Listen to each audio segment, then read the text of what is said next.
Again, thank you for joining us here in Tom Gould's beautiful studio garden flat in North London, sunny Muswell Hill.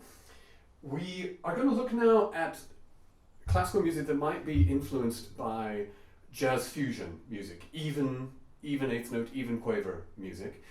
Some of this, we both had the great privilege of working with the great Steve Reich, and I've learned so much. It's one of the great privileges of my life to work with him, and also to be given the freedom to do what we want to with his music, the freedom that he gave us. I remember was incredibly liberating, and I brought that to a lot of minimalist music that I've done subsequently. In fact, we could do many episodes just on minimalist stuff. But I think a lot of this, because it is rooted in African music and percussion music, I think there is an aspect in which jazz music can help us understand this.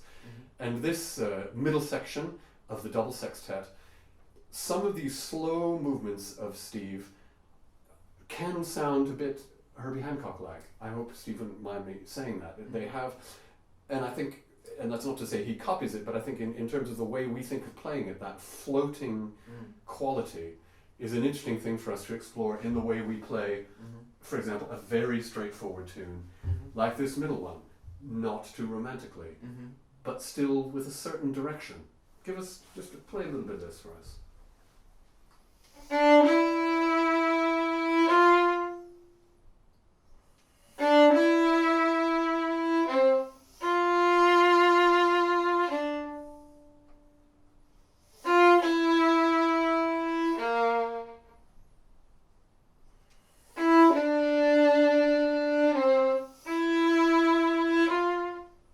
What I think is so interesting about that is how positively you start the notes.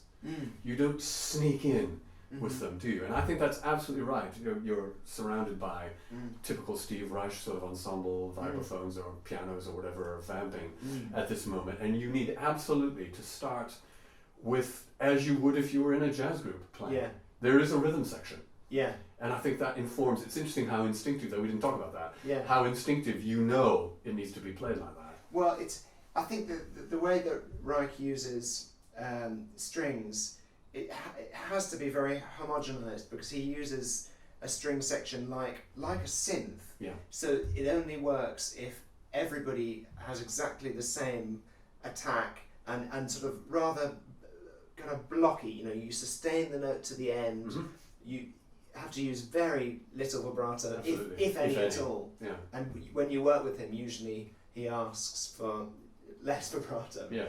So, but it doesn't work if one note in that string chord, it has tons of vibrato. Everything has to be equal, and also the use of the bow. I think it has to be a bit like with Baroque bowing, where you put the down bows on the notes with stronger emphasis. It can be hard to find bowings for Reich, because he doesn't. I mean, it's not really very something like this is not very idiomatically written for strings. He's using us like a keyboard. Absolutely. But that might well be too much vibrato for him.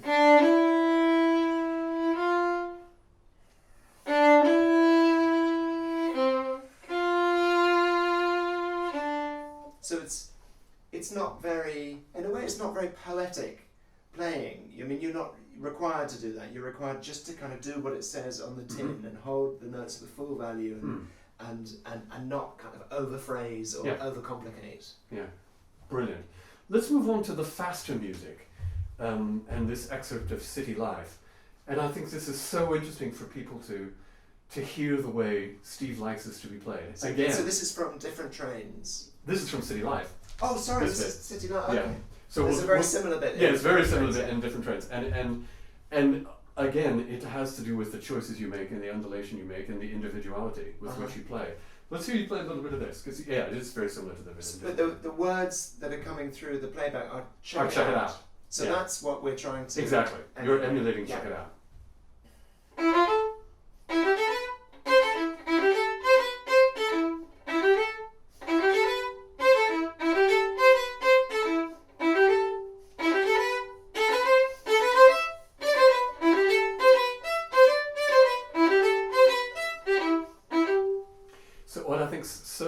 for people to hear is how uneven those notes are in terms of dynamic.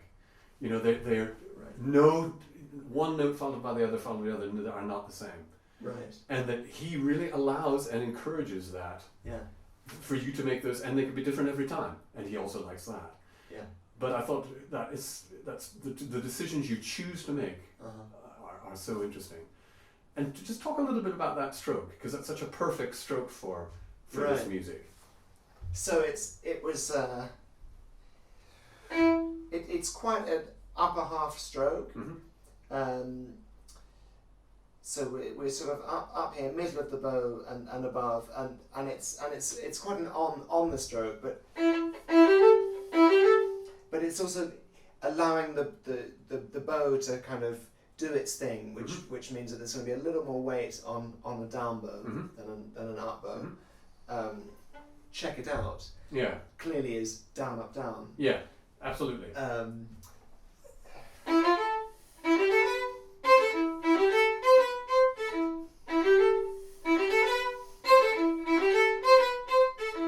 And it's so interesting that we've talked in every little episode, if that's what we can call them, about how that you're not trying too hard in this. And that also is something that gives it a certain lift. Yeah.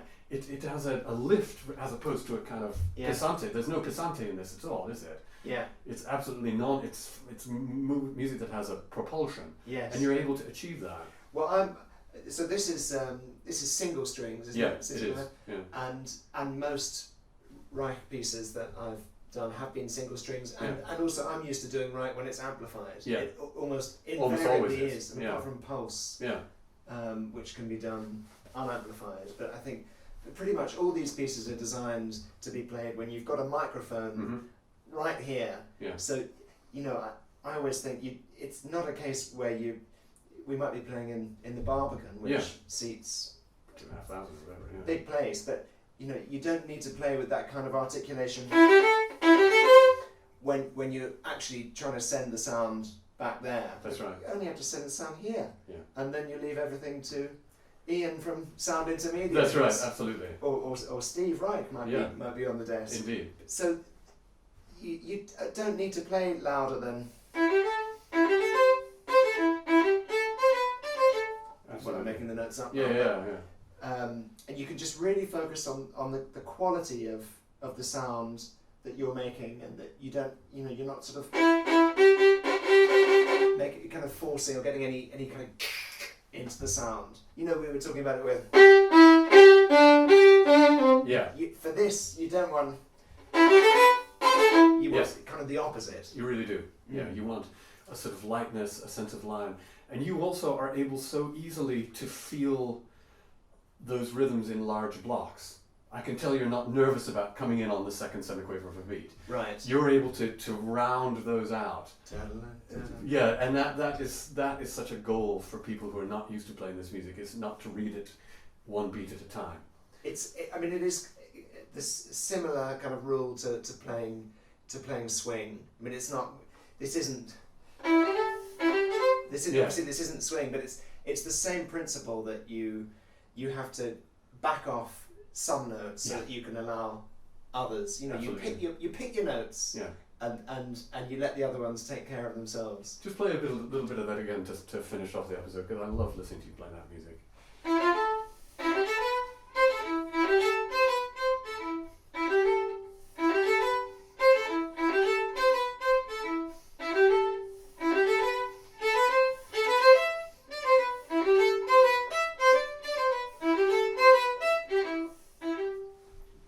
Just like that, ladies and gentlemen.